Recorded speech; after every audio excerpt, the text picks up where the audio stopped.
وعلیکم السلام ورحمۃ اللہ وبرکاتہ۔ جی محترم، ہاں جی، نمازی کو صف میں سے پیچھے نہیں کھینچا جا سکتا، یہ بات بھی پکی ہے، اور یہ بات بھی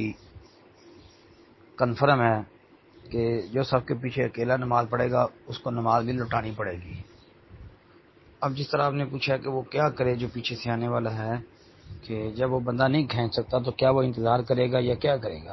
کون سی صورت؟ مطلب بھائی اس بارے میں بھی علماء کی مختلف رائے ہیں۔ کچھ علماء یہ بھی کہتے ہیں چلو کسی ایک آدمی کے آنے کا انتظار کر لے پھر شامل ہو جائے،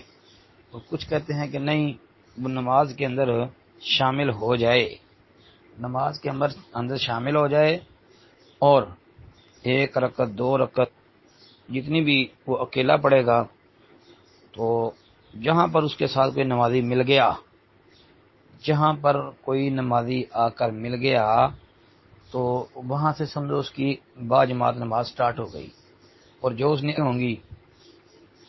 وہ اپنی نماز کھڑے ہو کے امام کے ساتھ سلام نہ پھیرے گا تو وہ اپنی رکھتے دوبارہ پڑھ لے گا۔ جیسا کہ دیکھیں نا، حدیث میں بھی آتا ہے کہ رسول اللہ صلی اللہ علیہ وسلم نے فرمایا کہ جب کوئی بندہ نماز کے لیے آئے، اطمینان کے ساتھ، وقار کے ساتھ، سکون کے ساتھ آئے، دوڑ نہ آئے، جتنی نماز امام کے ساتھ ملے پڑھ لے، جو رہ جائے اس کو پورا کر لے۔ تو بس یہی سمجھیں کہ وہ بندہ امام کے ساتھ شامل ہو جائے، جتنی رکھتے ہیں اس نے اکیلے نے پڑھی ہوں گی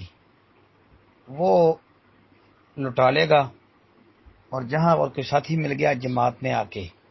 وہاں سے وہ جو رکھتے ساتھ پڑھی ہوں گی اس کے مل کے، وہ سمجھو اس کی ہو گئی، باقی جو رہ گئی تھی اکیلے پڑھی تھی وہ سمجھو رہ گئی ہیں اس کی، وہ اٹھ کے پوری کر لے گا جی۔ اور یہ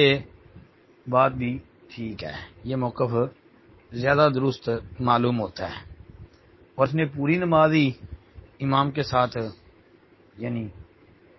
پیچھے صف کے اکیلے نے پڑھی ہے، تو پھر وہی وابصہ بن عبد رضی اللہ عنہ حدیث اس بارے میں صریح نص ہے کہ اس کو نماز اٹھانی پڑے گی۔ السلام علیکم ورحمۃ اللہ۔